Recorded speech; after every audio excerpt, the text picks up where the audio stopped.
Assalamualaikum warahmatullahi wabarakatuh.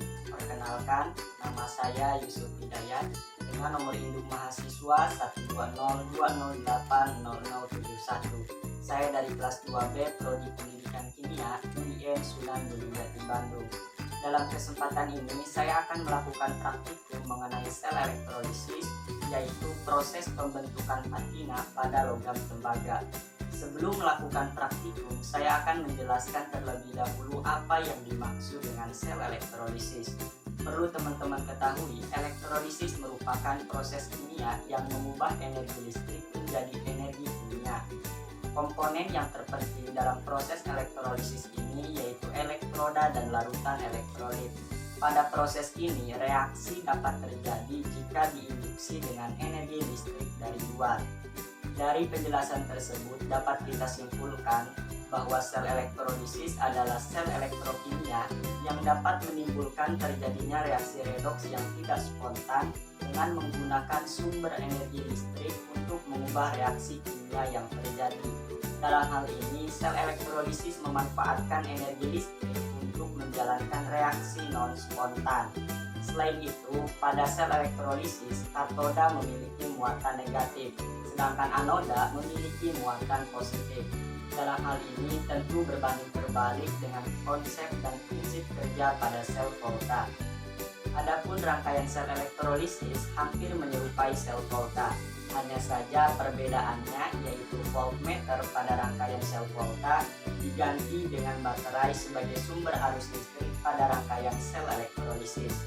Dalam rangkaian sel elektrolisis ini terdiri dari zat yang dapat mengalami proses ionisasi, elektroda, dan baterai sebagai sumber arus listrik.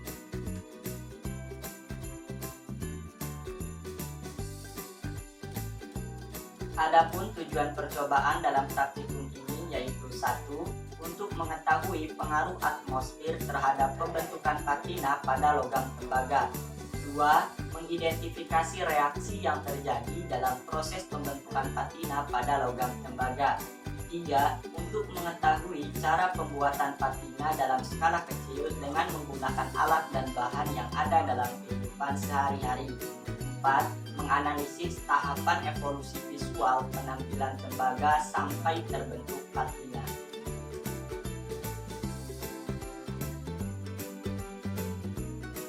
Adapun alat dan bahan yang digunakan yaitu 2 lembar aluminium foil, 1 buah baterai 9 volt, 1 lembar amplas, 1 buah spatula, 2 lembar tisu dapur, 1 buah plastik, stopwatch, gelas plastik serta campuran cuka dan NaCl sebanyak 25 ml dan 2 buah uang koin logam.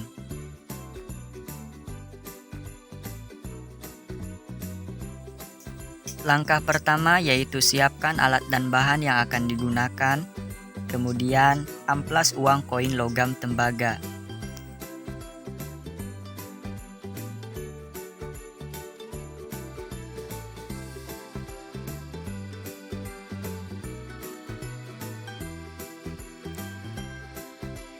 Setelah itu rendam tisu dapur dalam larutan cuka dan NaCl.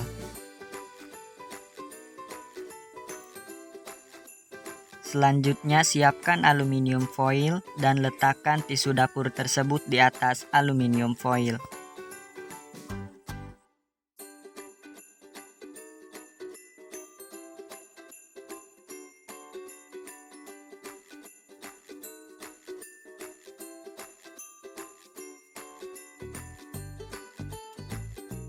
Kemudian letakkan uang koin tembaga yang telah diamplas di atas tisu dapur tersebut.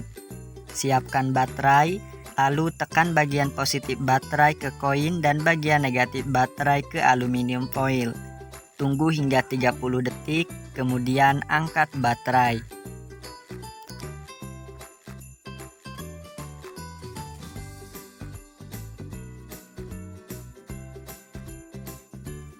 Setelah itu balikan uang koin, lalu diamkan kembali selama 30 detik.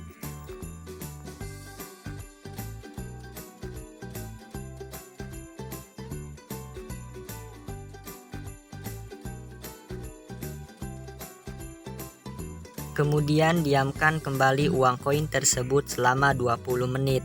Amati dan catatlah perubahan yang terjadi.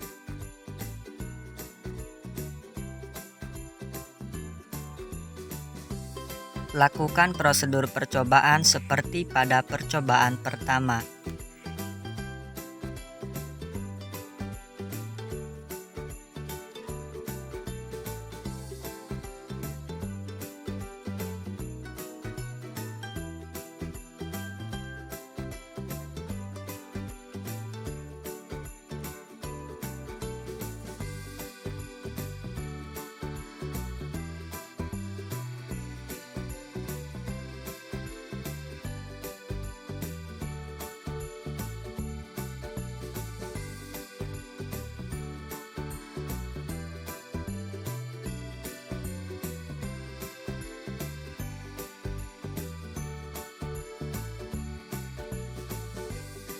Setelah didiamkan selama 30 detik, amati dan catatlah perubahan yang terjadi.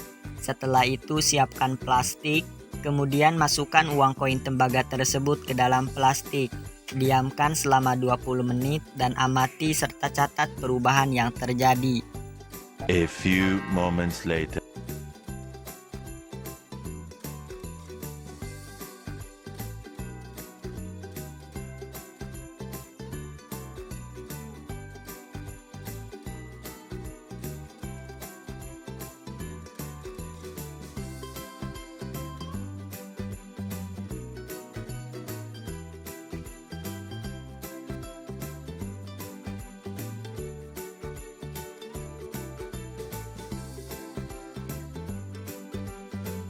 Dalam praktikum ini dilakukan analisis terhadap proses terbentuknya patina pada uang koin tembaga. Patina merupakan istilah dari proses membuat logam menjadi teroksidasi dan terkorosi dengan memperhatikan reaksi kimia sehingga menimbulkan efek warna pada logam tembaga.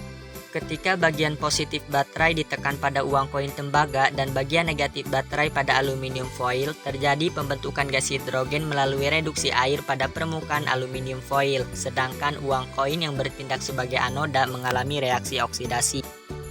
Adapun penggunaan campuran cuka dan NaCl yaitu sebagai zat elektrolit. Garam berfungsi membentuk warna menjadi kehijauan dan memunculkan efek karat, sedangkan cuka murni memberikan hasil patinasi berwarna hijau tua atau kebiruan.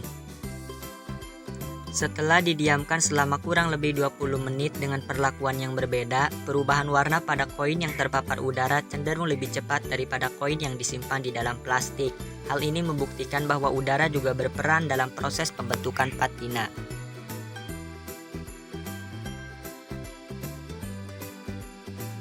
Kesimpulannya yaitu, berdasarkan hasil pengamatan diketahui bahwa udara berperan dalam mempercepat proses pembentukan patina pada tembaga. Dalam proses pembentukan patina pada tembaga, reaksi yang terjadi yaitu reaksi redoks non-spontan sebagaimana prinsip kerja sel elektrolisis. Proses pembuatan patina dapat dilakukan dengan mudah menggunakan prosedur percobaan seperti pada video praktikum ini. Tahapan evolusi tampilan tembaga sampai terbentuk patina yaitu mula-mula berwarna merah muda salmon, kemudian coklat kusam, dan terakhir biru kehijauan. Demikian praktikum yang telah dilakukan pada kesempatan ini. Semoga bermanfaat. Terima kasih. Wassalamualaikum warahmatullahi wabarakatuh.